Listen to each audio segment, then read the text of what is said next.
رات کو خواب میں دعائیں مانگتا رہا کہ خدایا مرزا بائسیکل دینے پر رضامند ہو جائے۔ صبح اٹھا تو اٹھتے ہی نوکر نے ایک خوشخبری سنائی کہ حضور وہ بائسیکل آ گئی ہے۔ میں نے کہا اتنی سویرے؟ نوکر نے کہا وہ تو رات ہی کو آ گئی تھی، آپ سو گئے تھے، میں نے جگانا مناسب نہ سمجھا، اور ساتھ ہی مرزا صاحب کا آدمی ڈھبریاں کسنے کا ایک اوزار بھی دے گیا ہے۔ میں حیران تو ہوا کہ مرزا صاحب نے سائیکل بھجوا دینے میں اس قدر عجلت سے کام کیوں لیا، لیکن اس نتیجے پر پہنچا کہ آدمی نہایت شریف اور دیانتدار ہیں۔ روپے لے لیے تو بائسیکل کیوں روک رکھتے؟ نوکر سے کہا دیکھو یہ اوزار یہیں چھوڑ جاؤ، اور دیکھو بائسیکل کو کسی کپڑے سے خوب اچھی طرح جھاڑو، اور یہ موڑ پر جو بائسیکلوں والا بیٹھتا ہے اس سے جا کر بائسیکل میں ڈالنے کا تیل لے آؤ، اور دیکھو ابے بھاگا کہاں جا رہا ہے، ہم ضروری بات تم سے کہہ رہے ہیں، بائسیکل والے سے تیل کی ایک کپی بھی لے آنا، اور جہاں جہاں تیل دینے کی جگہ ہے وہاں تیل دے دینا، اور بائسیکلوں والے سے کہنا کہ کوئی گھٹیا سا تیل نہ دے دے جس سے تمام ہی پرزے خراب ہو جائیں۔ بائسیکل کے پرزے بڑے نازک ہوتے ہیں، اور بائسیکل باہر نکال کر رکھو، ہم ابھی کپڑے پہن کر آتے ہیں، ہم ذرا سیر کو جا رہے ہیں، اور دیکھو صاف کر دینا، اور بہت زور زور سے کپڑا بھی مت رگڑنا، بائسیکل کا پالش گھس جاتا ہے۔ جلدی جلدی چائے پی، غسل خانے میں بڑے جوش و خروش کے ساتھ چل چنبیلی باغ میں گاتا رہا۔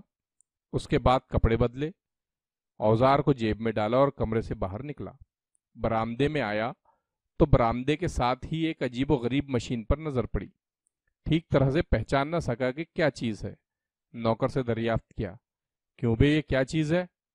نوکر بولا حضور یہ بائسیکل ہے۔ میں نے کہا بائسیکل؟ کس کی بائسیکل؟ کہنے لگا مرزا صاحب نے بھجوائی ہے آپ کے لیے۔ میں نے کہا اور جو بائسیکل رات کو انہوں نے بھیجی تھی وہ کہاں گئی؟ کہنے لگا یہی تو ہے۔ میں نے کہا کیا بکتا ہے، جو بائسیکل مرزا صاحب نے کل رات کو بھیجی تھی وہ بائسیکل یہی ہے؟ کہنے لگا جی ہاں۔ میں نے کہا اچھا، اور پھر اسے دیکھنے لگا، اس کو صاف کیوں نہیں کیا؟ حضور 2-3 دفعہ صاف کیا ہے۔ تو یہ میلی کیوں ہے؟ نوکر نے اس کا جواب دینا مناسب نہ سمجھا۔ اور تیل لایا؟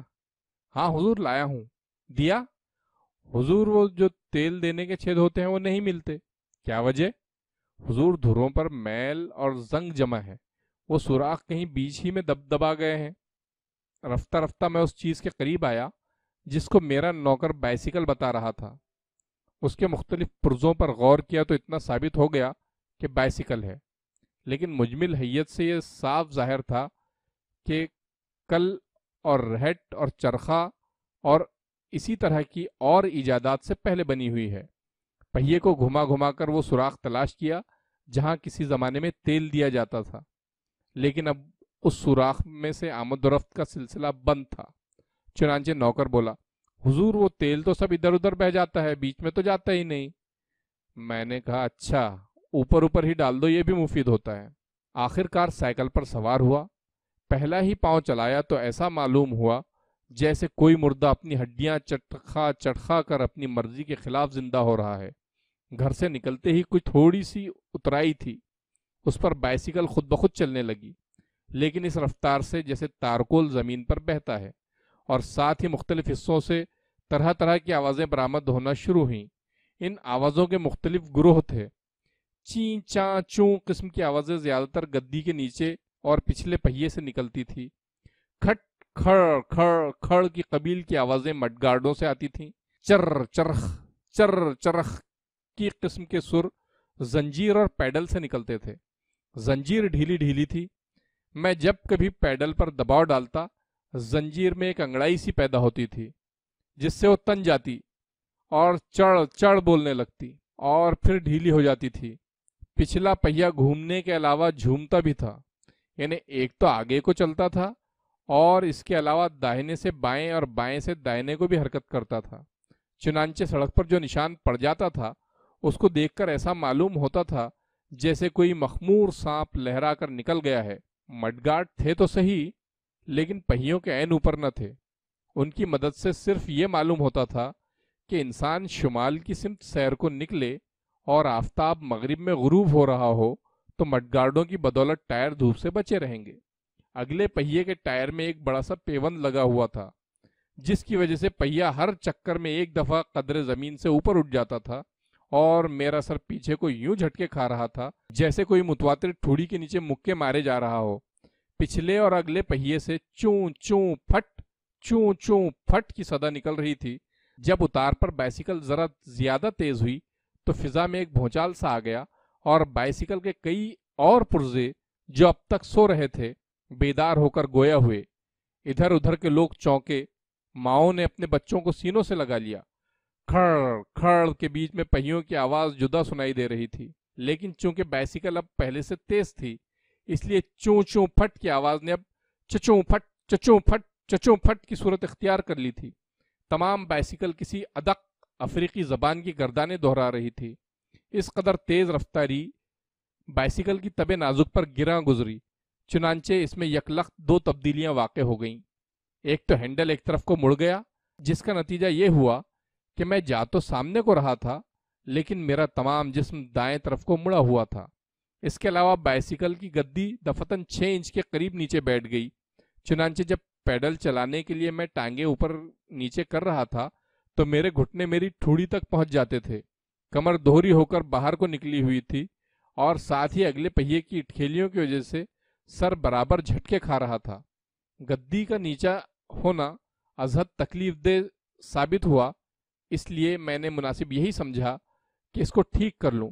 چنانچہ میں نے بائسیکل کو ٹھہرا لیا اور نیچے اترا۔ بائسیکل کے ٹھہر جانے سے یکلخت جیسے دنیا میں خاموشی سی چھا گئی۔ ایسا معلوم ہوا کہ جیسے میں کسی ریل کے اسٹیشن سے نکل کر باہر آ گیا ہوں۔ جیب سے میں نے اوزار نکالا، گدی کو اونچا کیا، کچھ ہینڈل کو بھی ٹھیک کیا اور دوبارہ سوار ہو گیا۔ 10 قدم بھی نہ چلنے پایا تھا کہ اب ہینڈل یکلخت نیچا ہو گیا، اتنا کہ گدی اب ہینڈل سے کوئی فٹ بھر اونچی تھی۔ میرا تمام جسم سامنے کو جھکا ہوا تھا، تمام بوجھ دونوں ہاتھوں پر تھا جو ہینڈل پر رکھے تھے اور برابر جھٹکے کھا رہے تھے۔ آپ میری حالت کو تصور کریں تو معلوم ہوگا کہ میں دور سے ایسا معلوم ہو رہا تھا جیسے کوئی عورت آٹا گوندھ رہی ہو۔ مجھے اس مشابہت کا احساس بہت تیز تھا جس سے میرے ماتھے پر پسینہ آ گیا۔ میں دائیں بائیں لوگوں کو کنکھیوں سے دیکھتا جاتا تھا، یوں تو ہر شخص میل بھر پہلے ہی مڑ مڑ کر دیکھنے لگتا تھا۔ ان میں کوئی بھی ایسا نہ تھا جس کے لیے میری مصیبت ضیافت تباہ کا باعث نہ ہو۔ ہینڈل تو نیچا ہو ہی گیا تھا، تھوڑی دیر کے بعد گدی بھی پھر نیچے ہو گئی اور میں ہمتن زمین کے قریب پہنچ گیا۔ ایک لڑکے نے کہا، دیکھو یہ آدمی کیا کر رہا ہے، گویا اس بدتمیز کے نزدیک میں کوئی کرتب دکھا رہا تھا۔ میں نے اتر کر پھر سے ہینڈل اور گدی کو اونچا کیا، لیکن تھوڑی دیر کے بعد ان میں سے ایک نہ ایک پھر نیچا ہو جاتا۔ وہ لمحے جن کے دوران میں میرے ہاتھ اور میرا جسم برابر ایک ہی بلندی پر واقع ہوں بہت ہی کم تھے، اور ان میں بھی میں یہی سوچتا رہتا تھا کہ اب کہ گدی پہلے بیٹھے گی یا ہینڈل۔ چنانچہ نڈر ہو کر نہ بیٹھتا بلکہ جسم کو گدی سے قدرے اوپر ہی رکھتا، لیکن اس سے ہینڈل پر اتنا بوجھ پڑ جاتا کہ وہ نیچا ہو جاتا۔ جب 2 میل گزر گئے اور بائسیکل کی اٹھک بیٹھک نے ایک مقرر باقاعدگی اختیار کر لی تو میں نے فیصلہ کیا کہ کسی مستری سے پیچ کسوا لینے چاہیے۔ چنانچہ بائسیکل کو ایک دکان پر لے گیا۔ بائسیکل کی کھڑکھڑ سے جتنے لوگ کام کر رہے تھے سب کے سب سر اٹھا کر میری طرف دیکھنے لگے، لیکن میں نے جی کڑا کر کے کہا، ذرا اس کی مرمت کر دیجئے۔ ایک مستری آگے بڑھا، لوہے کی ایک سلاخ اس کے ہاتھ میں تھی جس سے اس نے مختلف حصوں کو بڑی بے دردی کے ساتھ ٹھوک بجا کر دیکھا۔ معلوم ہوتا تھا اس نے بڑی تیزی کے ساتھ سب حالات کا اندازہ لگا لیا ہے، لیکن پھر مجھ سے پوچھنے لگا، کس کس پرزے کی مرمت کرائیے گا؟ میں نے کہا، بڑے گستاخ ہو تم، دیکھتے نہیں کہ صرف ہینڈل اور گدی کو ذرا نیچا کروا کے کسوانا ہے، بس اور کیا؟ ان کو مہربانی کر کے فوراً ٹھیک کر دو اور بتاؤ کہ کتنے پیسے ہوئے۔ مستری کہنے لگا، مڈ گارڈ بھی ٹھیک نہ کر دوں؟ میں نے کہا، ہاں وہ بھی ٹھیک کر دو۔ کہنے لگا، اگر باقی چیزیں بھی ٹھیک کرا لیں تو اچھا ہو۔ میں نے کہا، اچھا کر دو۔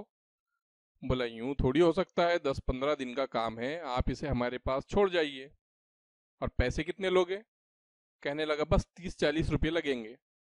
ہم نے کہا، بس جی، جو کام تم سے کہا ہے کر دو اور باقی ہمارے معاملات میں دخل مت دو۔ تھوڑی دیر میں ہینڈل اور گدی پھر اونچی کر کے کس دی گئی۔ میں چلنے لگا تو مستری نے کہا، میں نے تو کس دیا ہے لیکن پیچ سب گھسے ہوئے ہیں۔ ابھی تھوڑی دیر بعد پھر ڈھیلے ہو جائیں گے۔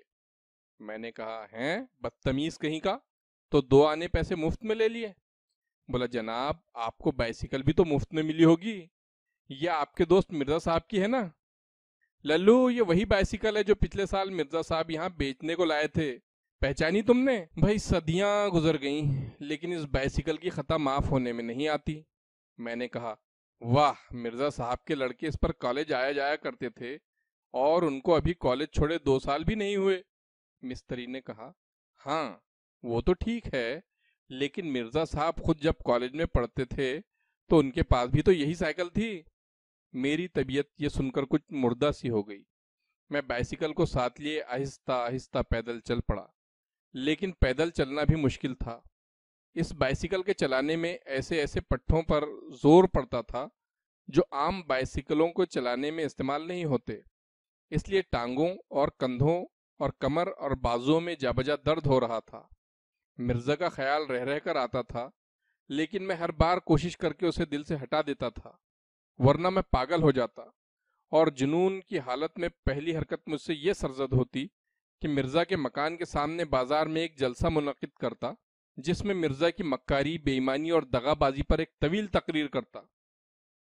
کل بنی نوع انسان اور آئندہ آنے والی نسلوں کو مرزا کی ناپاک فطرت سے آگاہ کر دیتا، اور اس کے بعد ایک چتا جلا کر اس میں زندہ جل کر مر جاتا۔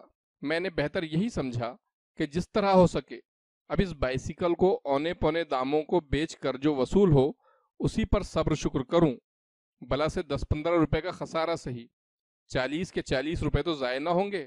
راستے میں بائسیکلوں کی ایک دکان آئی، وہاں ٹھہر گیا۔ دکاندار بڑھ کر میرے پاس آیا، لیکن میری زبان کو جیسے قفل لگ گیا تھا۔ عمر بھر کبھی کسی چیز کے بیچنے کی نوبت نہ آئی تھی، مجھے یہ بھی معلوم نہیں تھا کہ ایسے موقع پر کیا کہتے ہیں۔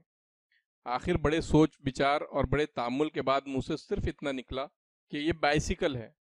دکاندار نے کہا پھر؟ میں نے کہا لوگے؟ کہنے لگا کیا مطلب؟ میں نے کہا بیچتے ہیں ہم۔ دکاندار نے مجھے ایسی نظر سے دیکھا کہ مجھے یہ محسوس ہوا مجھ پر چوری کا شبہ کر رہا ہے۔ پھر بائسیکل کو دیکھا، پھر مجھے دیکھا، پھر بائسیکل کو دیکھا۔ ایسا معلوم ہوتا تھا کہ فیصلہ نہیں کر سکتا آدمی کون سا ہے اور بائسیکل کون سی ہے۔ آخر کار بولا کیا کریں گے آپ اس کو بیچ کر؟ ایسے سوالوں کا خدا جانے کیا جواب ہوتا ہے۔ میں نے کہا کیا یہ پوچھنا چاہتے ہو کہ جو روپے مجھے وصول ہوں گے ان کا مصرف کیا ہوگا؟ کہنے لگا وہ تو ٹھیک ہے، مگر کوئی اس کو لے کر کرے گا کیا؟ میں نے کہا اس پر چڑھے گا اور کیا کرے گا۔ کہنے لگا اچھا چڑھ گیا پھر؟ میں نے کہا پھر کیا، پھر چلایا اور کیا۔ دکاندار بولا اچھا خدا بخش ذرا یہاں آنا، یہ بائسیکل بکنے آئی ہے۔ جن حضرت کا اسم گرامی خدا بخش تھا انہوں نے بائسیکل کو دور سے یوں دیکھا جیسے بو سونگ رہے ہیں۔ اس کے بعد دونوں نے آپس میں مشورہ کیا۔ آخر میں وہ جن کا نام خدا بخش نہیں تھا میرے پاس آئے اور کہنے لگے تو آپ سچ مچ بیچ رہے ہیں؟ میں نے کہا تو اور کیا، محض آپ سے ہم کلام ہونے کا فخر حاصل کرنے کے لیے میں گھر سے یہ بہانہ گھڑ کے لایا تھا۔ کہنے لگا تو کیا لیں گے آپ؟ میں نے کہا تم ہی بتاؤ۔ کہنے لگا سچ مچ بتاؤں؟ میں نے کہا ہاں۔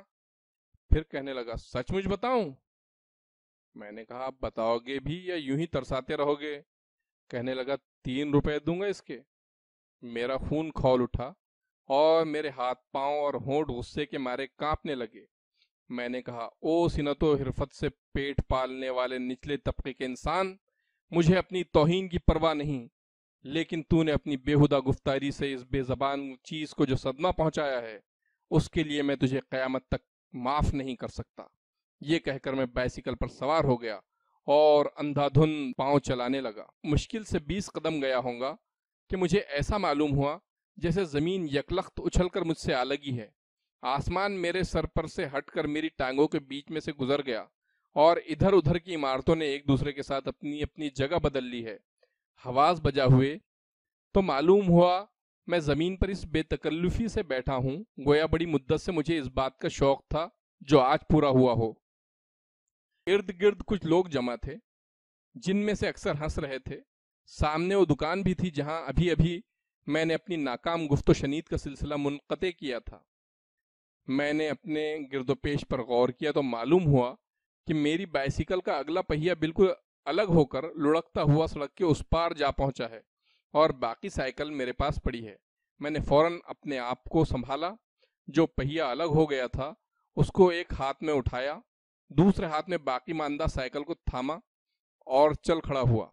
یہ محض ایک اضطراری حرکت تھی، ورنہ حاشا و کلا وہ بائسیکل مجھے ہرگز اتنی عزیز نہ تھی کہ میں اس کو اس حالت میں ساتھ ساتھ لیے پھرتا۔ جب میں یہ سب کچھ اٹھا کر چل دیا تو میں نے اپنے آپ سے پوچھا کہ یہ تم کیا کر رہے ہو، کہاں جا رہے ہو، تمہارا ارادہ کیا ہے، یہ دو پہیے کاہے کو لے جا رہے ہو؟